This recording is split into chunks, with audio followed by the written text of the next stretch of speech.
Hello everyone, welcome back to another video. We're here talking about The Walking Dead final season, and I'm here with my friend SIF. What's up, guys? We did a video on his channel where we talked about how episode 2 would start with like possibly a McKill Ranch flashback, so go check that out if you haven't. He is almost on his way to 3k subs, so I would recommend you subscribe immediately before watching this. Yes, please.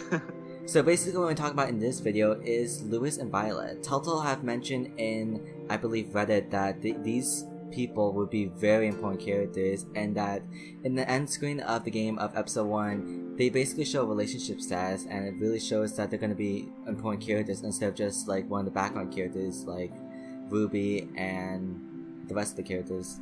So we actually want to talk about how these characters could be impactful to this season, especially since we only have 3 more episodes, with whether or not they could be determinate characters in the future, or possibly in a relationship with Clementine.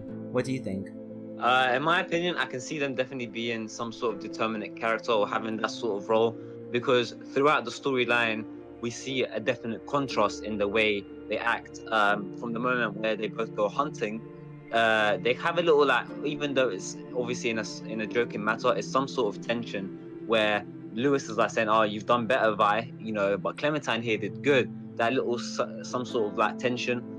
Later on, when you actually later on you have to choose between hunting with Lewis and Asim or hunting with Violet and Brody. Why are they never properly in the same choice in the same scene? That sort of idea. And whenever they are in the same scene, there is still that divide and tension. For example, towards the end, you can either appeal to Violet or appeal to Lewis. Why can't you appeal to both? Why are both of them not going to back you up? It's just one or the other. So I definitely see Telltale going with some sort of Lewis versus Violet kind of idea. Probably a determinate role for both of them. Even though I don't want that, because we all know what happens to determinate characters. Even if you let them live, they end up dying somehow or some way. So because I like Lewis and I don't mind Violet, I don't want to see that happen.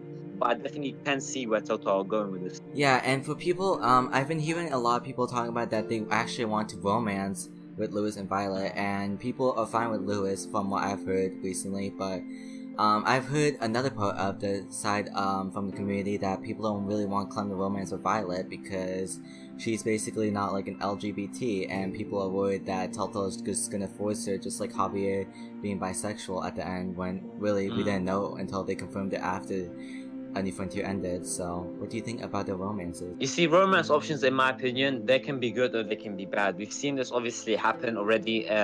Season 3, Gabe, and now season 4 we have Violet or Lewis. Season 3, everyone hated Gabe. No one really liked the idea of Gabe having a relationship with Clementine because of his character, the way they portrayed his character. But we've seen that Telltale can do it right, and of course everyone kind of picks a side. We have now the shippers. You got Lewis and Tyne, you got Valentine, all of that. So you can see the community, for overall, they favorably like the idea of romance options.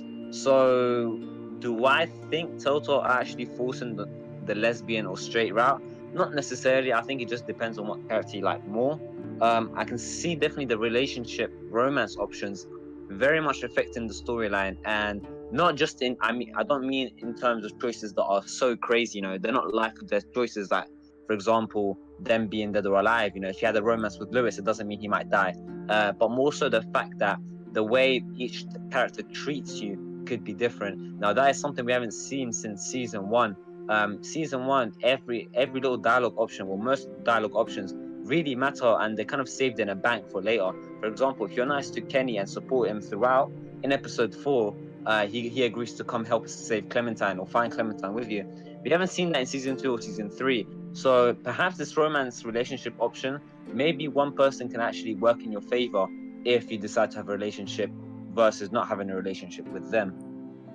With episode 1, it was really more of a setup, like basically learning about what the boarding school was, learning more about the characters, and then that cliffhanger ending just to set up for episode 2, which I really like a lot because I already feel attached to the characters. I feel like I already know this place, even though it was just 1 episode, but they really set it up that way we can see where the story is going from there. And I feel like in episode 2 we're gonna get bigger decisions with possibly maybe Lewis and Violet.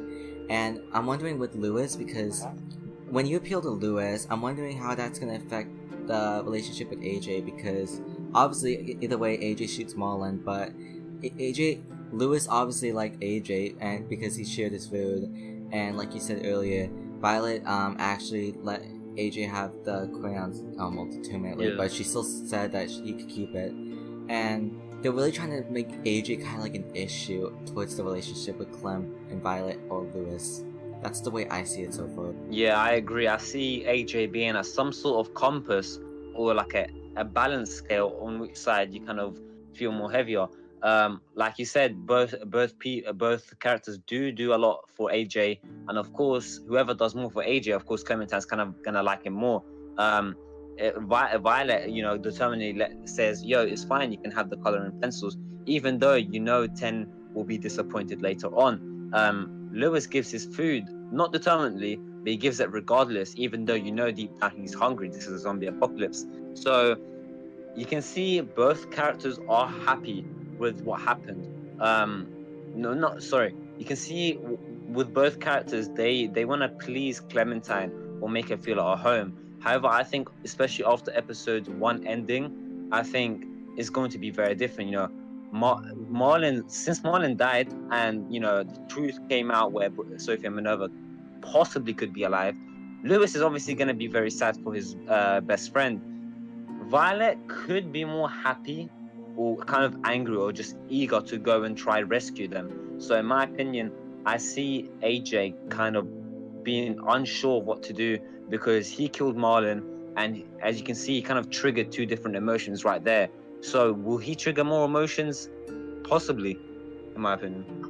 I'm wondering if, depending on like what you say to AJ, that it could affect the relationship with Violet and Lewis. I'm hoping it's not like a big effect, but it would be really interesting to see in the storyline if he makes an actual big effect towards like the relationship with like the boarding school characters, especially Violet and Lewis.